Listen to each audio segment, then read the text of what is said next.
നാം പാതി ദൈവം പാതി എന്നല്ലേ. ദൈവം ബാക്കി ചെയ്തോളും എന്നല്ല, നമുക്കുള്ളത് നമ്മൾ ചെയ്യുക, ദൈവത്തിനുള്ളത് ദൈവം ചെയ്തോളും. അങ്ങനെ ഈ കൊല്ലവും കഴിഞ്ഞു പോയി. കുറേ അനുഭവങ്ങളും കുറേ മോശമായ അനുഭവങ്ങളും ഒക്കെ നിറഞ്ഞ ഒരു കാലഘട്ടം തന്നെയായിരുന്നു. ഇനി അങ്ങോട്ടും ഇതൊക്കെ തന്നെയെന്ന് പ്രതീക്ഷിച്ച് തന്നെ മുന്നോട്ട് പോകും. കാരണം നമ്മൾ പ്രൊഡിക്റ്റ് ചെയ്യുന്ന പോലൊന്നും അല്ലല്ലോ നമ്മുടെ ജീവിതം.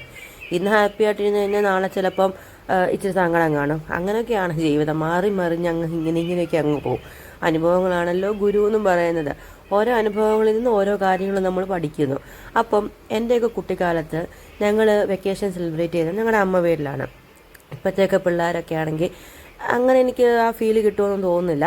എന്നാലും ഞാനൊക്കെ പോകുന്നത് എൻ്റെ അമ്മ വീട്ടിലോട്ടാണ്. അവിടെ പോയി കുറേ അങ്ങ് സെലിബ്രേറ്റും അവിടെ പോയി അങ്ങ് സ്പെൻഡ് ചെയ്യും.